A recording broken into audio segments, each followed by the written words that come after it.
Este modo se estableció una especie de extraño banquete, en el que los comensales se convirtieron a su vez en el plato principal. Era imposible dormir en aquellas condiciones, y los astrónomos determinaron aprovechar la circunstancia para seguir con las operaciones. A la mañana siguiente, el sol asomó por un horizonte límpido. Sus rayos elevaron al poco rato la temperatura y las langostas se trasladaron a lugares más oportunos para continuar con su ceremonial. A su paso por la pradera, la nube viviente cumplió las predicciones del Bushman, arrasando los árboles y la llanura, anteriormente plena de vegetación. Todo estaba arrasado. El suelo aparecía amarillo terroso y los troncos desnudos de los árboles conferían al paisaje un aspecto más invernal que veraniego. Los viajeros habían pasado en menos de 24 horas de ocupar una riquísima vegetación a vivir en medio de un desierto, y todo ello sin moverse del lugar. Los astrónomos, dispuestos a no dejarse desanimar, siguieron trabajando hasta llegar a medir un nuevo grado del meridiano. El 25 de diciembre alcanzaron el límite del desierto. Los animales sufrían enormemente a causa de la carencia de pastos. También faltaba el agua, y el suelo, arcilloso en extremo, era impropio para la vegetación. Aquella porción de terreno, comprendida entre el límite del Karoo, o zona desértica solo poblada de vegetación durante la estación de las lluvias, y el lago Ngami, se ofreció a la mirada de los ingleses, y no precisamente en todo su esplendor. Los viajeros pasaron grandes fatigas y tremendos sufrimientos, sobre todo a causa de la falta de agua. Los animales se negaban a seguir avanzando y era preciso tirar de ellos con esfuerzos y amenazas. No había aves que habían huido hacia el Zambeze en busca de árboles, y las fieras tampoco se arriesgaban a internarse por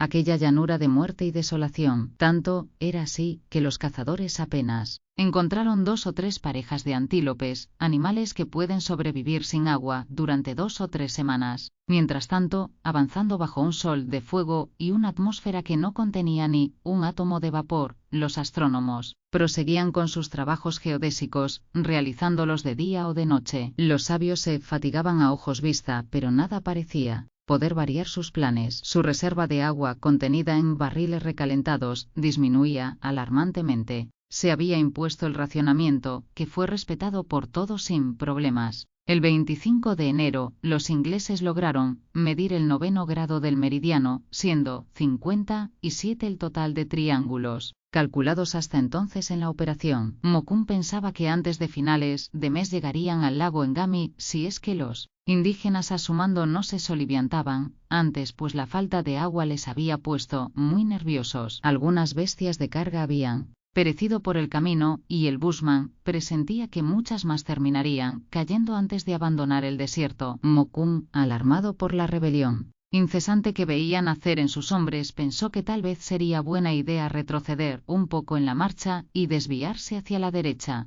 del terreno, a fin de ganar las aldeas esparcidas en una región menos árida. P.O. Este plan, transmitido al coronel Everest, contó con una clara desventaja. En primer lugar, suponía retroceder, y en segundo lugar, los viajeros corrían el riesgo, al desviarse a la derecha, de tropezar directamente con la expedición rusa. El 15 de enero, lejos aún del final del desierto, Mokoum dijo al coronel: «Es imposible luchar contra la adversidad. Los conductores de los carromatos se niegan a obedecerme, y cada día he de soportar escenas de insubordinación. Y lo peor de todo es que no puedo culparles, señor, porque su miedo es humano y lógico». El coronel reflexionó unos instantes. La situación era realmente difícil. Los indígenas no estaban dispuestos a arriesgar su vida por unos trabajos que ni siquiera comprendían, pero los astrónomos tampoco podían ceder en sus necesidades de triangulación. Al cabo de un rato, exclamó: «Lo lamento, Mokoum, pero seguiré adelante aunque tenga que hacerlo solo». Sus compañeros compartieron esta opinión. A la vista de los acontecimientos, el Bushman habló con sus hombres y les pidió que aguantaran un poco más, pues estaban a solo 6 días del final del desierto. Pronto llegarían al lago Ngami.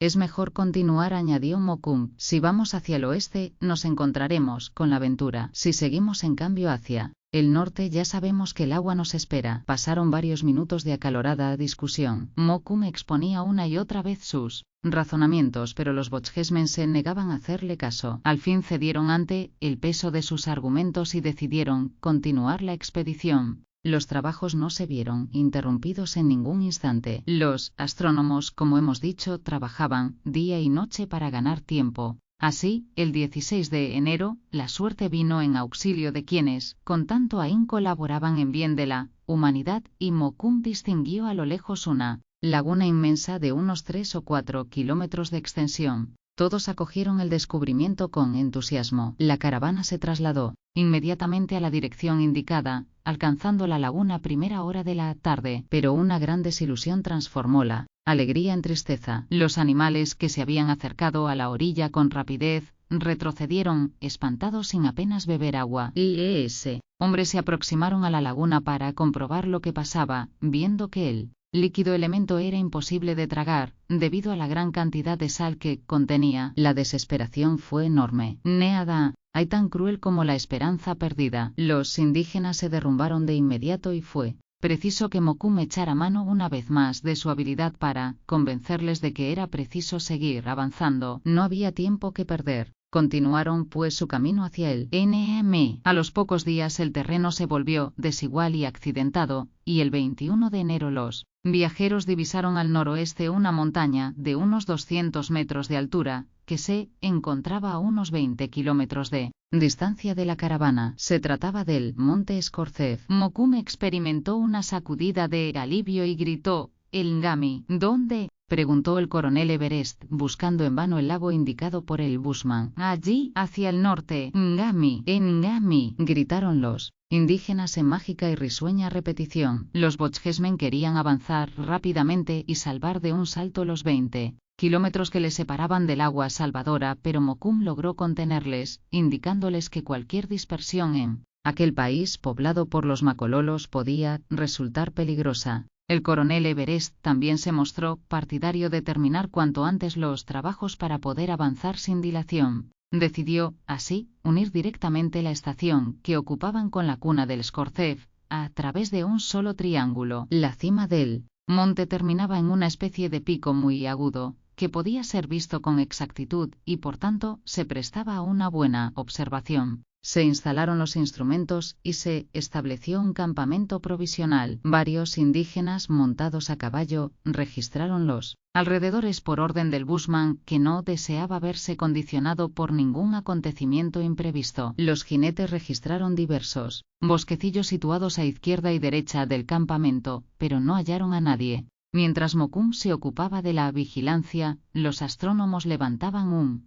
nuevo triángulo. Terminada la operación, tras penosos esfuerzos que el cercano final de los trabajos hizo más soportable, se procedió a medir las distancias angulares. Para obtener el ángulo en que se apoyaba la estación, había que obtener dos visuales, una de las cuales estaba formada por la cima del SGOE. Para obtener la otra mira se había elegido un cerrillo muy agudo, situado a unos 6 kilómetros del campamento. Los científicos trabajaron con entusiasmo hasta completar las operaciones. Terminadas estas, el coronel Everest avanzó hacia Mokoum con entusiasmo y le dijo: «A tus órdenes, amigo, estamos listos». «Demasiado tarde», respondió el bushman. «¿Por qué lo dices? Es casi de noche, coronel, y no debemos arriesgarnos a partir en estas circunstancias». «No creo que una noche, por muy oscura que sea, nos impida recorrer esos 20 kilómetros», replicó Everest. Mokoum pareció consultar consigo mismo, y al cabo de un rato dijo: «Está bien, señor. Yo hubiera preferido partir de día, pero tal vez no haya peligro. Entonces le haré caso. Ahora mismo dispongo todo para poder avanzar». Los bueyes se unieron a los carromatos, los instrumentos se cargaron en la caravana y la expedición, ya lista, inició el avance sin dilación.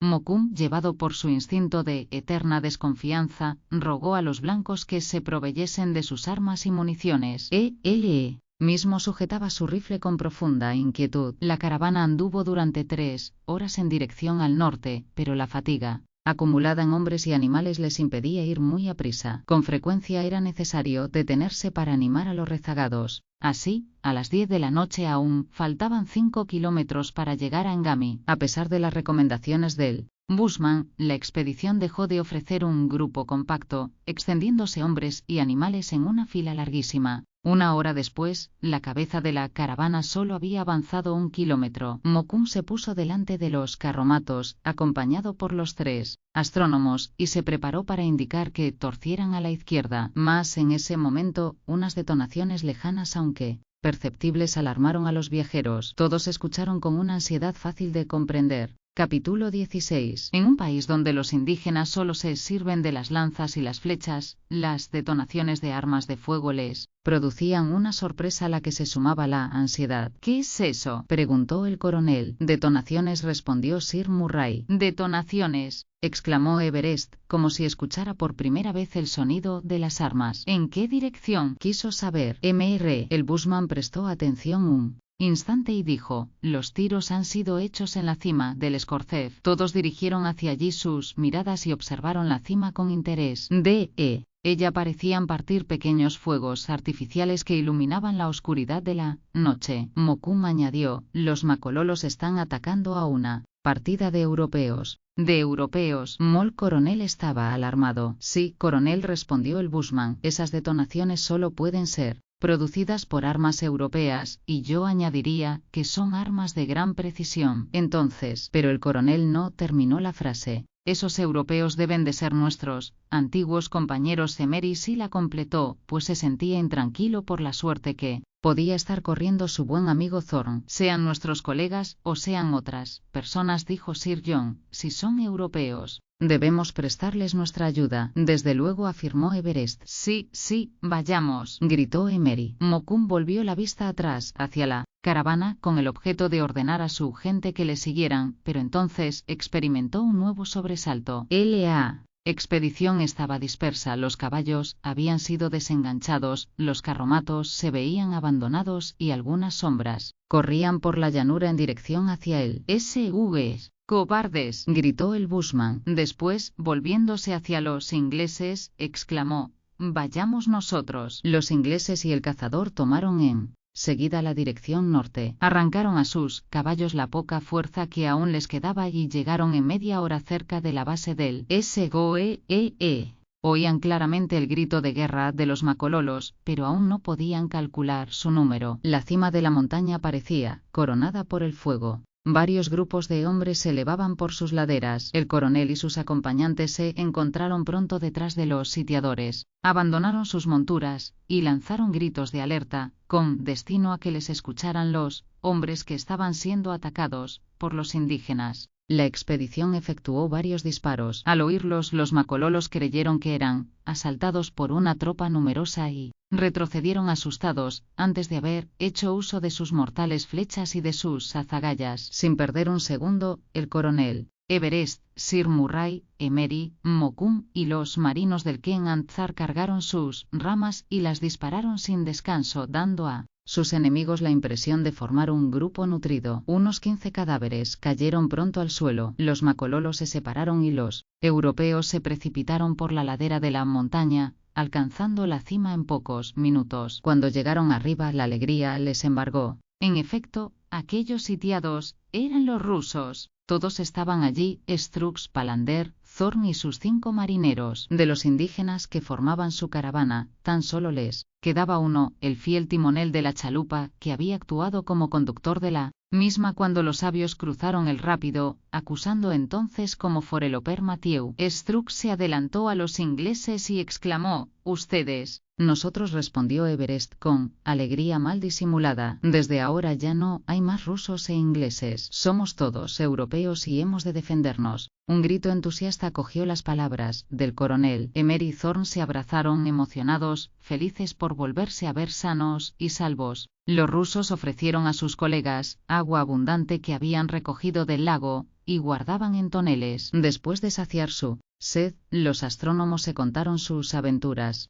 Ambos, rusos e ingleses, se habían desviado un tanto de la dirección prevista. Unos lo habían hecho hacia la izquierda y otros hacia la derecha del meridiano, obligados, los dos grupos, por la misma causa. El Scorzef estaba situado más o menos a mitad de la distancia que separaba los dos arcos, siendo la única altura de aquella región que podía servir para el establecimiento de una estación a orillas del Nm. Era por consiguiente normal que ambos grupos se hubiesen encontrado en la montaña. Strux comentó que la triangulación, llevada a cabo desde su separación en la aldea de Kolovén, se había realizado sin incidentes. También ellos habían padecido las excesivas temperaturas, pero en ningún momento les había faltado el agua. Al llegar al término de su resumen, Strux añadió: llevábamos aquí 3 días, cuando los macololos se presentaron de improviso en número de 300 o 400 IES. Indígenas abandonaron sus puestos y nos dejaron solos. El resto ya lo conocen ustedes, caballeros. El coronel Everest hizo también un resumen de los incidentes que había padecido su grupo. Aquella noche la terminaron los europeos todos juntos, yéndose a descansar. A una hora muy avanzada, Mokoum y algunos marineros hicieron turnos de vigilancia, pero no pasó nada. Los macololos no repitieron su ataque. Al día siguiente, los astrónomos observaron el horizonte que se abría a sus pies. Por el lado sur aparecía el desierto y al pie de la montaña se veía el campamento de los viajeros, por el que hormigueaban unos 400 indígenas en pie de guerra. Era evidente que los macololos no querían abandonar aquel lugar sin haber antes asesinado a los blancos, pues deseaban apoderarse además de sus extrañas armas de fuego. Los sabios celebraron largas conferencias con Mokoum. Debían tomar una determinación, pues de esta decisión dependían sus vidas, pero ante todo era necesario conocer la situación del Skorcev. Al sur, como ya hemos dicho, se extendía el desierto, que se prolongaba en gran parte hacia el este y el oeste. Al nordeste de Ngami se encontraba el contorno de colinas que circundaban el fértil país de los macololos. Hacia el norte se veía una región completamente diferente, en vivo contraste con las áridas zonas del sur. Agua, árboles, pastos y vegetación se abrían paso en una extensión de varios kilómetros. La longitud del lago se desarrollaba en el sentido de los paralelos terrestres, pero de norte a sur apenas tendría unos 60 kilómetros de ancho. Tal era el panorama que se extendía a los ojos de los europeos. En cuanto al Skorcev, se levantaba sobre las orillas mismas del lago, y sus flancos caían verticalmente sobre las aguas. Los hombres tenían pues segura la provisión de agua, y la pequeña guarnición podría mantenerse mientras les durasen los víveres que se encontraban refugiados en un fortín abandonado. Aquel fortín había llamado la atención de los ingleses, y Mokoum sacó de dudas a sus amigos, relatándoles una historia que había tenido ocasión de oír en una de sus expediciones con el Dr. Livingstone. Aquellos alrededores habían sido visitados con frecuencia por los traficantes de marfil y ébano, pues tal era el nombre que los traficantes de esclavos daban a los negros. Aquella orilla del Ngami era uno de los puntos elegidos para repostar fuerzas, pues los traficantes recorrían la región buscando indígenas y los trasladaban luego a los puntos de venta, parando en la montaña para resguardarse de los ataques de las tribus más belicosas. Los traficantes habían fortificado aquella cima para protegerse, por tanto, de estos ataques. Tal era el origen del fortín, si bien estaba por entonces casi en ruinas. Ahora bien, por destrozado que estuviese el fortín, aún ofrecía un seguro refugio a los europeos. Detrás de sus murallas, hechas de grueso asperón y armados con sus rápidos y precisos fusiles, los expedicionarios podían enfrentarse con un ejército de macololos, en tanto que no les faltasen el agua, los víveres y las municiones. Las municiones estaban perfectamente aseguradas en uno de los carromatos que los marineros, antes de producirse el ataque de los indígenas, colocaron al pie de uno de los flancos de la montaña. Allí se encontraba también la chalupa y allí descendían a buscar el agua cada vez que les hacía falta. En cuanto a los víveres, el asunto se presentaba peor. Los carromatos con las provisiones se encontraban en la zona ocupada por los macololos, los cuales habían procedido a su pillaje, y en el fortín no había víveres suficientes para alimentar a todos los viajeros, que hacían un número de 18, los astrónomos, los marineros, el bushman y el foreloper. Mientras los marineros vigilaban el fortín, los sabios se reunieron en consejo urgente. Mokoum se les unió al punto, y al comprobar su preocupación por la escasez de víveres, les dijo: «No veo por qué se inquietan». «¿Te burlas acaso?», le preguntó Sir Mrge. «Por nada del mundo, señor. ¿No comprendes que solo tenemos provisiones para 2 días?», le dijo el coronel, con amabilidad. «¿Para 2 días? Así es. ¿Y quién nos obliga a permanecer 2 días aquí? ¿Cómo que quién nos lo impide?», y protestó el aristócrata. «Los macololos». pero ellos no saben navegar. ¿Qué quieres decir con eso?, inquirió Everest. Que podemos alejarnos navegando por el lago. ¿Y en qué navegaremos por el lago?, se burló Sir Murray. No se ría usted, amigo mío, dijo. Podemos usar la chalupa. Es cierto, exclamó Emery. Habían olvidado que la chalupa estaba a buen recaudo, y la noticia les devolvió un poco de la esperanza perdida. El coronel Everest movió la cabeza con gesto preocupado y dijo: no podemos irnos todavía. ¿Por qué?, preguntó Mokoum. Aún no hemos terminado las operaciones. ¿Qué operaciones? La medición del meridiano. ¿Y van a quedarse aquí a medir el dichoso meridiano mientras los macololos nos acechan? El bushman empezaba a no entender a aquellos hombres. No tenemos otro remedio, afirmó el coronel. Debemos terminar el trabajo que hemos comenzado. Desde luego, respondieron a una los astrónomos. Había tal determinación en los rostros de aquellos hombres, era tal su firmeza, y tal su valentía al afrontar las más duras pruebas, en nombre de la ciencia, que el bushman, acostumbrado a ver aquella misma expresión de resolución en el rostro del doctor Livingstone, y sabiendo que nada ni nadie les detendría, decidió aceptar su decisión. Quedó pues convenido que la operación geodésica se continuaría a pesar de todo. Sin embargo, cabía la posibilidad de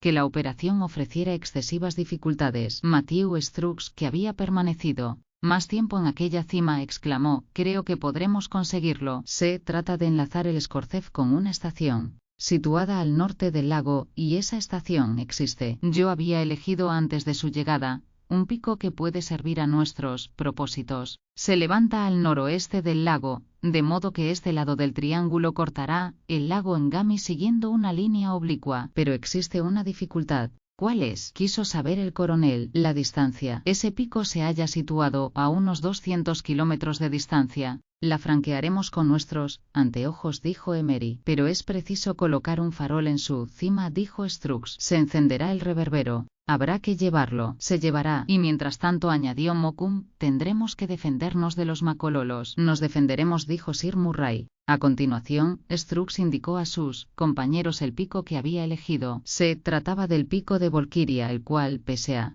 encontrarse a tan gran distancia, podía resultar visible con un farol en su cima, gracias a los instrumentos de los sabios, pero era preciso trasladar hasta allí el reverbero. El ángulo que formaba el Scorzef con el Volquiria, por una parte, y con la estación precedente, por la otra, señalaría probablemente el final de las mediciones del meridiano. Era fácil suponer la importancia de esta operación. Michel Thorne y William Emer se ofrecieron voluntarios para trasladar el reverbero. El foreloper accedió a acompañarles, y pronto estuvieron todos listos para partir. Decidieron no emplear para su cometido la embarcación, pues ambos jóvenes pensaban que podía ser necesitada en otro momento de mayor urgencia. Para atravesar el Ngami les bastaría construir una de esas canoas de corteza de abedul que los indígenas fabrican en pocas horas. Mokoum y el foreloper no tardaron mucho en tenerla lista. A las 8 de la noche, la canoa estaba preparada para salir. Capítulo 17. Los instrumentos, el aparato eléctrico, algunos víveres, agua, armas y municiones, fueron los elementos que se dispusieron en la canoa con destino a los valientes expedicionarios. Se convino que los astrónomos se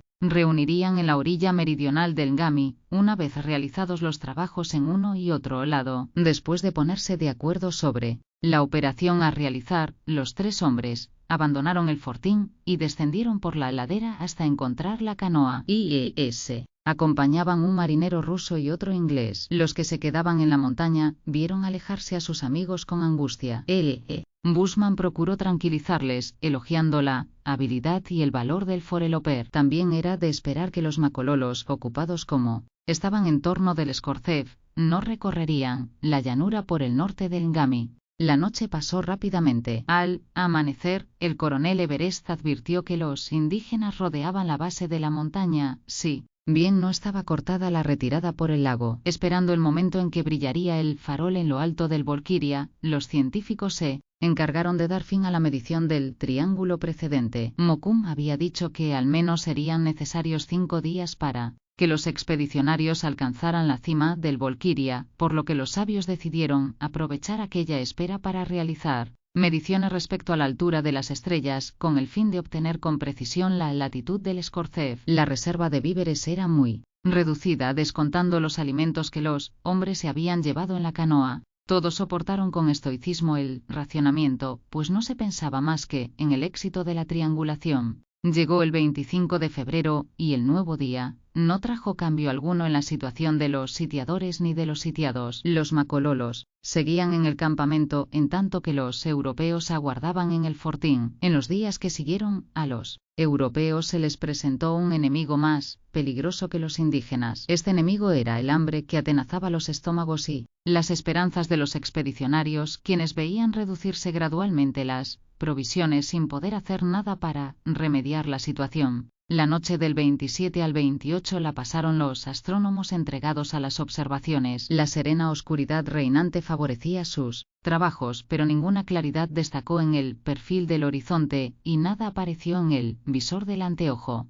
Apenas había transcurrido el plazo mínimo que se concedió a la expedición, mandada por Thorn y Emery. Sus colegas, por tanto, no podían hacer otra cosa más que aguardar. El 28 de febrero, el pequeño grupo que ocupaba el Scorzef agotó las últimas provisiones. Esa noche tampoco advirtieron los sabios ninguna luz en la oscuridad, llegando al siguiente amanecer con los estómagos vacíos y la cabeza llena de desilusión. En esa jornada no dispusieron de ningún bocado por el esfuerzo realizado en tan difíciles condiciones. Los europeos se tendieron en el suelo dispuestos a aguardar la llegada de la noche. Sir John y el bushman se recostaron sobre la hierba, y pronto se sintieron invadidos por un sueño pesado, postrados por el vacío que sentían en sus estómagos. Ninguno de los dos habría podido decir cuánto tiempo duró su sueño, pero 1 hora después el inglés se despertó a causa de una molesta picazón. Sir Murray se sacudió instintivamente y trató de volver a dormirse,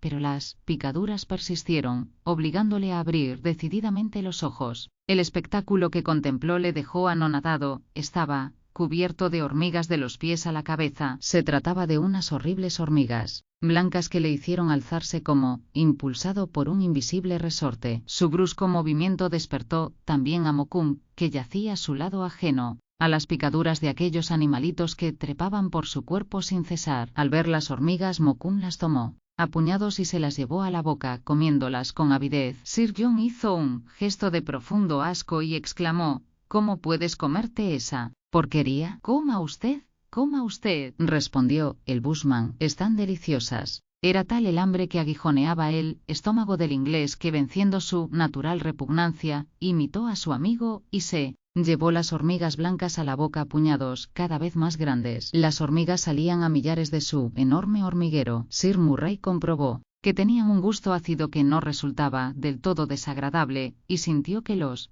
animalitos calmaban poco a poco la angustia de su organismo. El aristócrata comunicó a sus compañeros el milagroso descubrimiento que acababan de hacer, y les invitó a unirse a ellos en el festín. Los marineros no vacilaron un instante en aprovecharse de aquel alimento singular, pero el coronel y el señor Strux parecían menos dispuestos a dejarse convencer, aunque terminaron rindiéndose a la evidencia e imitaron a sus amigos. Gracias al improvisado manjar, los ocupantes del Scorzef pudieron llegar al 9º día de observación en el fortín. AUN no sabían nada de Emery Thorn, pero estaban decididos a esperar sus noticias el tiempo que fuera preciso, aunque para ello tuvieran que terminar con todas las hormigas blancas del lugar. Más pronto la preocupación inundó a los astrónomos. ¿A qué se debería la tardanza de los viajeros? ¿Estarían detenidos por algún obstáculo insuperable? Es fácil imaginar cuántos serían los recelos que hubieron de pasar los astrónomos sitiados en la cima del Scorzef. SS compañeros llevaban ya 9 días de viaje, cuando habían calculado que solo eran necesarios 6 para tal operación. De su presencia en la cumbre del Volquiria dependía el éxito de la empresa.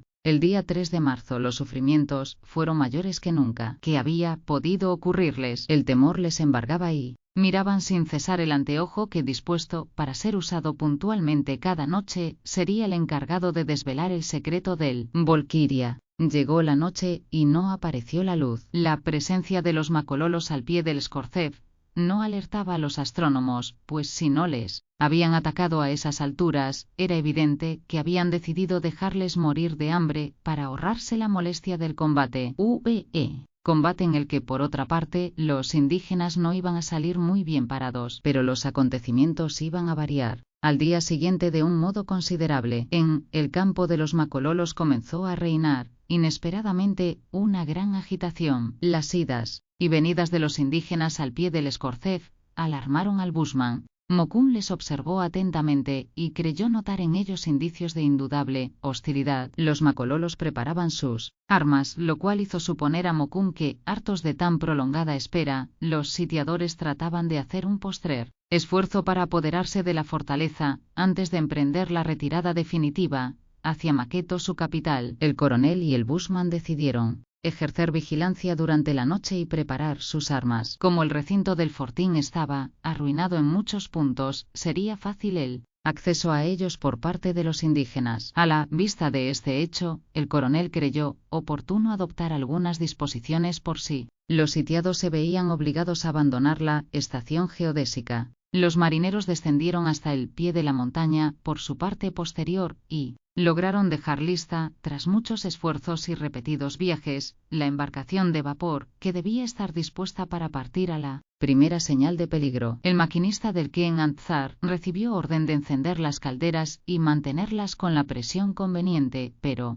debía aguardar a la puesta del sol, con el fin de evitar que los negros conocieran la existencia de la embarcación en las aguas del lago. A las 6 de la tarde se hizo de noche, con la rapidez característica de las regiones intertropicales. El maquinista se apresuró a bajar por la ladera del Scorzef y ya no tuvo más ocupación que calentar la caldera de la embarcación. El coronel Everest estaba dispuesto a defender el fortín contra viento y marea, y le resultaba muy dolorosa la posibilidad de abandonar la estación sin haber finalizado las operaciones, pero comprendía que el peligro era grande y se había puesto en las manos expertas de Mokoum. Los marineros fueron apostados al pie de las murallas del recinto, con la orden de defender a todo trance las entradas al fortín. Las armas estaban preparadas y los astrónomos tenían la mirada fija en el horizonte, esperando que en el último momento se produjera el milagro de ver aparecer la luz en el Volquiria. Los sitiadores no se movieron hasta las 10. Habían apagado sus hogueras, con lo que el campamento de la llanura se confundía con la plena oscuridad.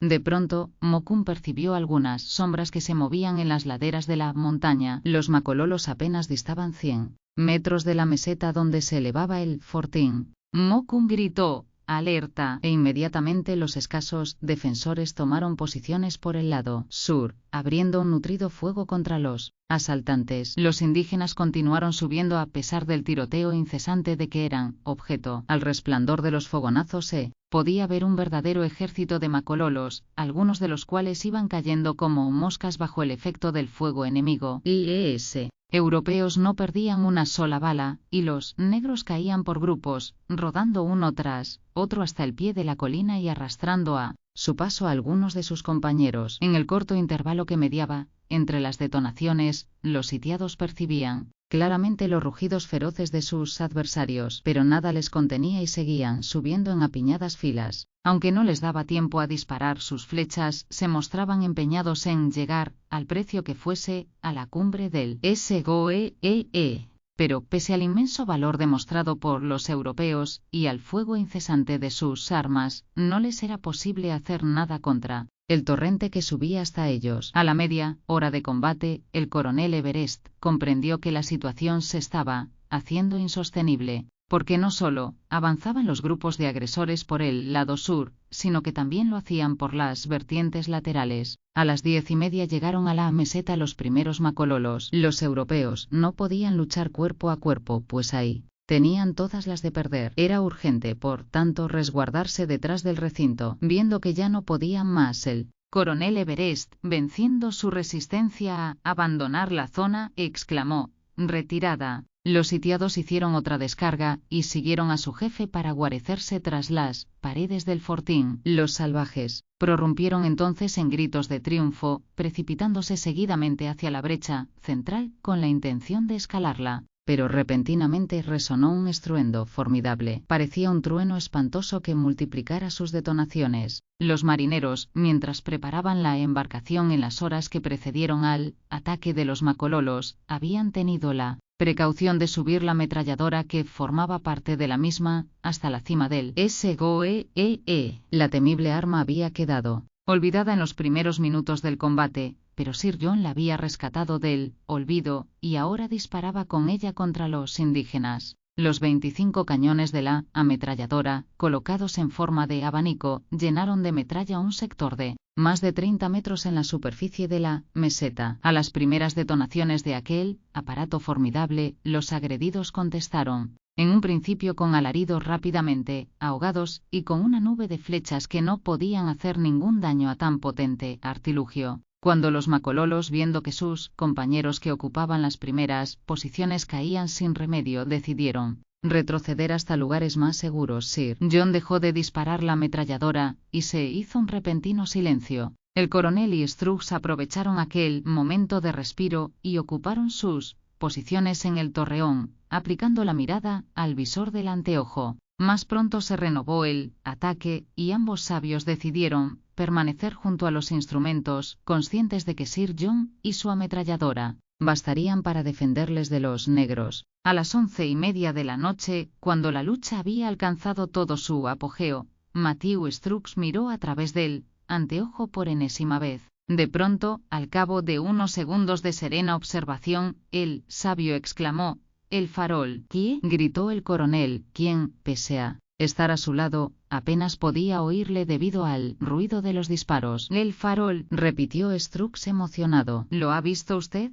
«Sí, está ahí». El coronel dio un grito de alegría y se precipitó hacia los instrumentos, dispuesto a ser testigo directo de tan magno acontecimiento. El farol estaba allí, brillando entre los hilos reticulares. Al fin resplandecía la luz en la cumbre del Volquiria. El último triángulo acababa de hallar su punto de apoyo. Era extraordinario contemplar a aquellos sabios trabajando en medio del fragor de la batalla, ajenos a cuanto ocurría a su alrededor, porque los indígenas, demasiado numerosos para ser reducidos, había rebasado finalmente el recinto. Capítulo 18. Sir John y el bushman hacían lo posible y lo imposible por defenderse de los macololos, mas estos contestaban a sus disparos con sus flechas incesantes, que caían como una lluvia sin fin sobre el improvisado campamento de los europeos, y mientras tanto, el coronel y Strux observaban sin cesar, inclinados sobre su aparato. Multiplicaban las repeticiones del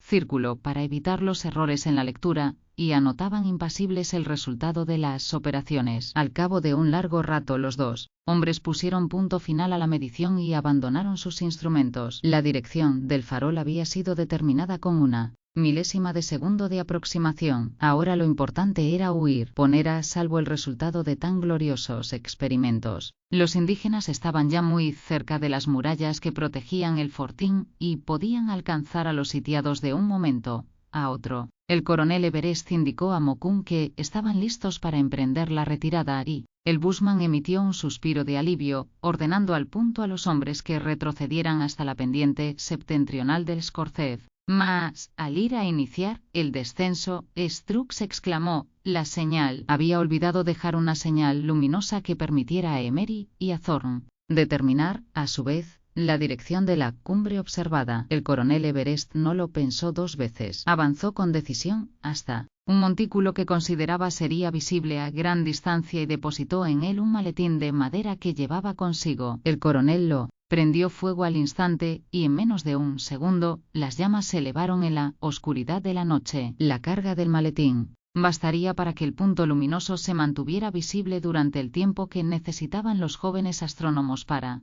realizar sus cálculos en el Volquiria. Everest se unió después a sus compañeros y todos juntos, en apretado grupo, iniciaron, ahora sí, el descenso del SOEE. La bajada fue lenta y trabajosa, pues los marineros transportaban la ametralladora, que no habían querido abandonar. Al fin llegaron a la embarcación, y el maquinista, que había mantenido la presión de la misma, largó la amarra y puso la hélice en movimiento. El Ken Antzar comenzó a avanzar con rapidez por las aguas del lago. Al cabo de un tiempo se hallaban a distancia suficiente como para poder ver la cumbre del SOEE. Las llamas habían traspasado el maletín y habían alcanzado algunos de los objetos abandonados en la huida, a juzgar por la intensa llamarada que se divisaba en la cumbre. La embarcación llegó a la orilla septentrional del lago al amanecer. Anclaron el Ken Antzar en una pequeña ensenada, y el bushman, Sir John y un marinero realizaron una batida por los alrededores. La región estaba desierta y no faltaba la caza. Para aquellos hombres hambrientos, los cazadores regresaron con un hermoso animal y sus compañeros pudieron, al fin, gozar de carne fresca, que no les había de faltar desde entonces. El 5 de marzo quedó organizado el campamento en las orillas del Ngami, ya que aquel era el punto convenido para reunirse con el resto de los expedicionarios. La espera la dedicaron aquellos valientes a descansar,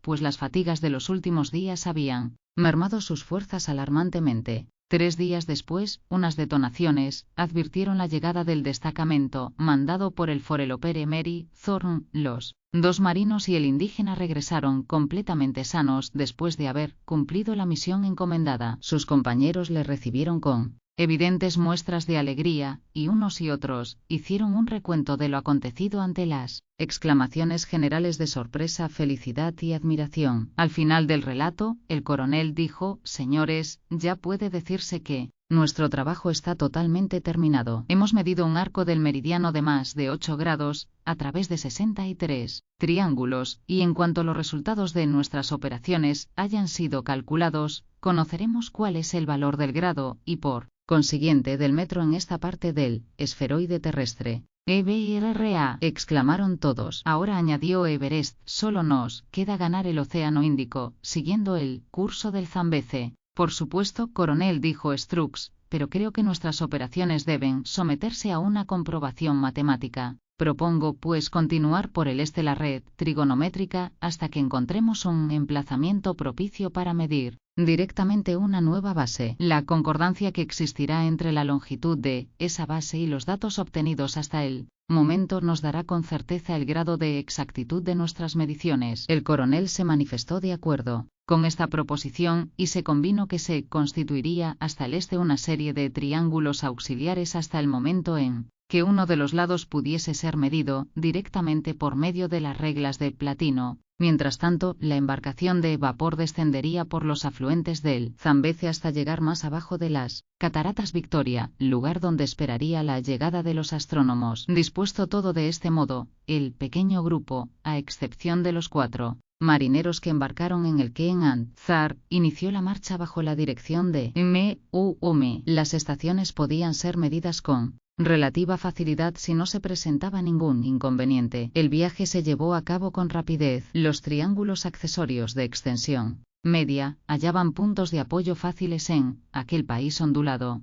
Los viajeros pudieron refugiarse casi siempre en los bosques que cubrían el territorio, y así pasaban la noche. Por otro lado, la temperatura se mantenía a un grado soportable, y bajo la influencia de la humedad conservada por los arroyos y lagos, algunos vapores se elevaban al aire y mitigaban los rayos solares. La caza suministraba todo lo necesario a la pequeña caravana que, acostumbrada a pasar privaciones, se sentía feliz de poder comer cada día cuanto quisiera. Las relaciones entre el coronel Everest y Matthew Strux eran muy pacíficas y cordiales. Las rivalidades personales habían sido borradas por completo, y a pesar de no existir una gran intimidad entre ambos sabios, parecían haber recuperado la confianza mutua. Hasta finales de marzo no ocurrió ningún incidente digno de mención. El coronel y sus compañeros recorrían una región relativamente conocida, y no debían tardar en encontrar las aldeas del Zambeze que habían sido visitadas y descritas por el Dr. Livingstone. La triangulación iba rápida y los trabajos prosperaron sin que los científicos tuvieran tiempo de advertir el paso de los días. El 1 de abril, los expedicionarios tuvieron que atravesar unos terrenos pantanosos que retrasaron un poco su marcha.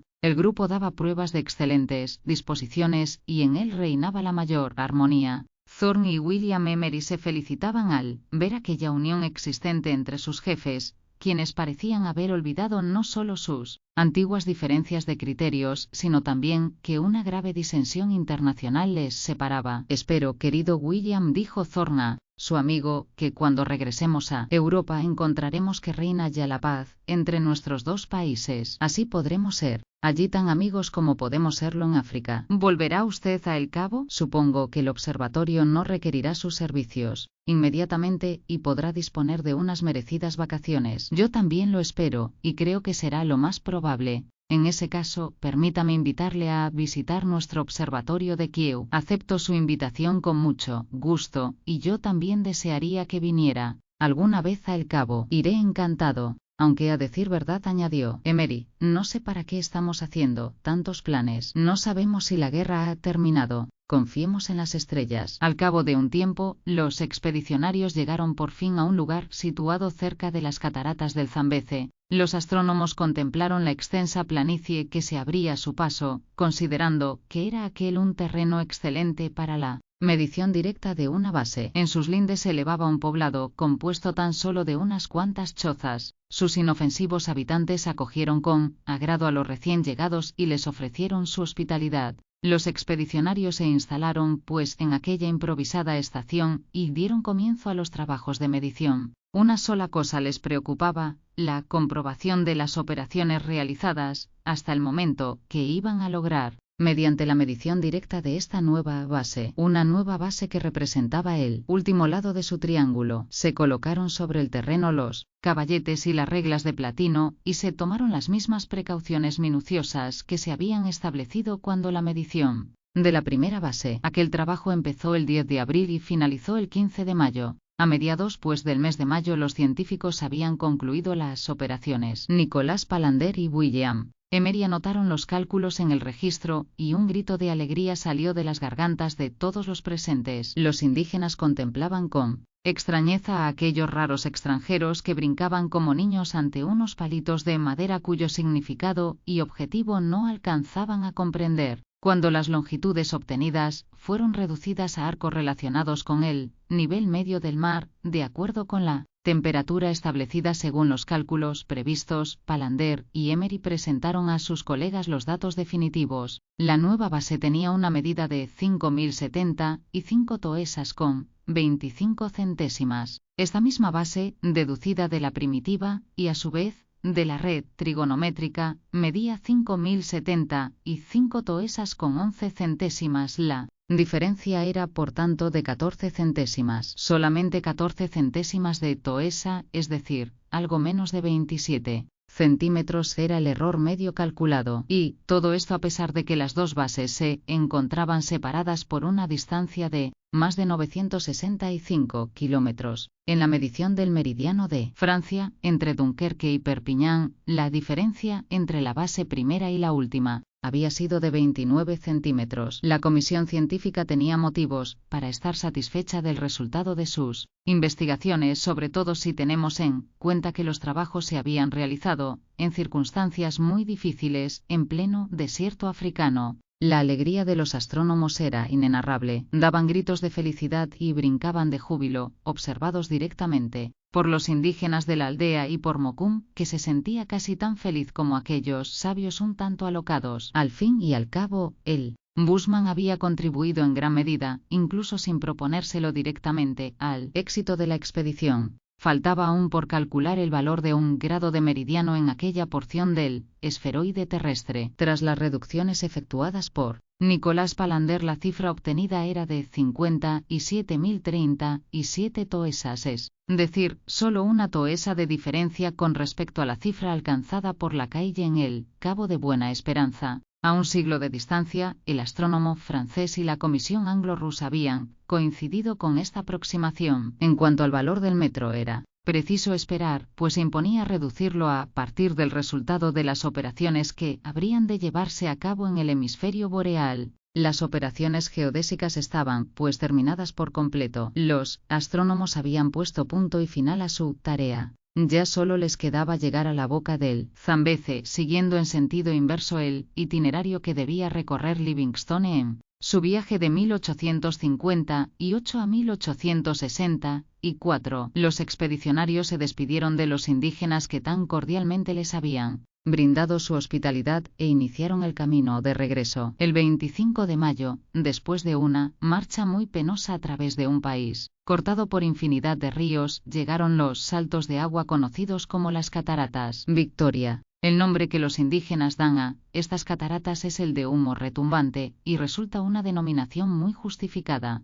Aquellas capas de agua tenían 1,5 kilómetros de ancho, y se precipitaban desde una altura 2 veces superior a la de las famosas cataratas del Niágara. Los saltos de agua de Victoria estaban coronados por un triple arco iris y ofrecían al viajero un espectáculo inolvidable, tanto por su belleza como por su colorido y majestuosidad. A través de la profunda hendidura del basalto, el enorme torrente producía un tableteo continuo, semejante al de 20 truenos que estallasen a la vez. Más abajo de la catarata, en una zona donde la tranquilidad reinaba en la superficie del río, la embarcación de vapor esperaba pacientemente a los expedicionarios. Un afluente del Zambeze había conducido al Ken Anzar hasta el sitio elegido para que los europeos se reunieran. Cuando los marinos que aguardaban en la embarcación divisaron a lo lejos a los expedicionarios de a pie, uno y otro grupo estallaron en gritos de alegría. Habían logrado su objetivo. Tras el descanso obligado, el Ken Anzar se dispuso a avivar de nuevo sus máquinas, esta vez con todo el mundo a bordo, todo el mundo menos 2 hombres buenos cuyo recuerdo iba a perdurar ya para siempre en los europeos. El bushman y el foreloper se quedaron en la orilla. Mokoum era algo más que un guía. Se había convertido en un amigo entrañable de los ingleses que ahora se disponían a abandonar el continente africano. Sir John propuso al bushman que le acompañara en su viaje a Inglaterra, pero Mokoum no quiso aceptar. No puedo, señor, le dijo con una expresión de infinita tristeza. He de permanecer aquí. ¿Por qué no vienes conmigo?, insistió el aristócrata. Con tus habilidades para la caza, en poco tiempo te convertirías en la envidia de todos los aficionados de mi país. Mokoum sonrió. Si no quieres quedarte a vivir para siempre en Londres, añadir Sir John, ven al menos una temporada. Te hospedarás en mi casa y te prometo que nada ha de faltarte. Muchas gracias, señor, pero le repito que no puedo irme. El bushman en efecto tenía compromisos ulteriores. Debía acompañar a David Livingstone en la expedición que él audaz doctor iba a emprender próximamente por el Zambeze. Le había dado su palabra y Mokoum no era hombre capaz de dar su palabra en vano. El cazador se quedó, pues, generosamente recompensado por los blancos, quienes le regalaron asimismo algunas armas de gran valor práctico y sentimental para el guía. La embarcación se alejó al fin de la orilla, tomó la corriente en medio del río e inició el camino de regreso a casa. El último ademán de Sir John fue un gesto de afectuosa despedida dirigido a su amigo Mokoum. Los negros miraban con supersticiosa admiración aquel barco humeante que avanzaba por las aguas del Zambeze impelido por un mecanismo invisible, y no estorbaron su marcha en absoluto. El 15 de junio, el coronel y sus compañeros llegaron a Kilmaine, una de las principales ciudades situadas en la más importante boca del río. Lo primero que hicieron los europeos, tras haber saltado a tierra, fue pedir al cónsul inglés noticias de la guerra. La guerra no había terminado aún. Sebastopol resistía a los ejércitos anglo-franceses, y parecía que el fin de las hostilidades no se vislumbraba con tanta facilidad como habían imaginado, llevados por su deseo, William Emery y Michel Thorne. Epílogo. La noticia de que la guerra entre rusos, por un lado, y franceses e ingleses, por otro, no había terminado todavía, sumió a los expedicionarios en una gran tristeza imposible de narrar en toda su magnitud. La sombra de la decepción se dejaba ver sobre la felicidad por el trabajo realizado. Los viajeros dieron las gracias al cónsul por las informaciones facilitadas y, sin hacer más comentarios, se dispusieron a partir. Un buque mercante austríaco, el Novara, estaba a punto de zarpar para Suez. Los miembros de la Comisión Científica Anglo-Rusa decidieron tomar pasaje en él. El 18 de junio, justo en el momento de embarcar, el coronel Everest reunió a sus colegas y les dijo: señores, en todos estos meses que hemos vivido juntos en el África Austral, hemos pasado muchas dificultades y padecido situaciones de verdadero peligro, pero también hemos cumplido una misión que favorecerá los trabajos de los investigadores que están cubriendo estos campos de la ciencia. Everest hizo una pausa embargado por la emoción y añadió: creo, señores, que mereceremos la aprobación de la Europa científica, pero me gustaría decir que desearía ardientemente que esta empresa común hubiera servido para cimentar entre nosotros las bases de una amistad inquebrantable. Los astrónomos se miraron unos a otros. En sus ojos se podían ver la satisfacción por la labor bien hecha y la pena por la inminente separación. Matthew Strux se inclinó ante su colega sin atreverse a pronunciar palabra alguna, pues temía que las lágrimas salpicaran su discurso de hombre curtido en las lides de la vida. Sin embargo, prosiguió el coronel, una dura prueba nos espera a nuestro regreso. Continúa la guerra entre nuestros dos países, y en tanto que no cesen las hostilidades, creo, caballeros, que deberíamos considerarnos nuevamente como enemigos. Estoy de acuerdo con usted, dijo SDVE. La situación quedaba pues claramente perfilada. Los miembros de la comisión científica se embarcaron en estas condiciones en el Novara. Los expedicionarios llegaron a Suez unos días más tarde. En el momento de separarse, William Emery estrechó la mano a su amigo Michel Thorne y le dijo: «Siempre amigos, Michel, siempre amigos a pesar de todo, querido William».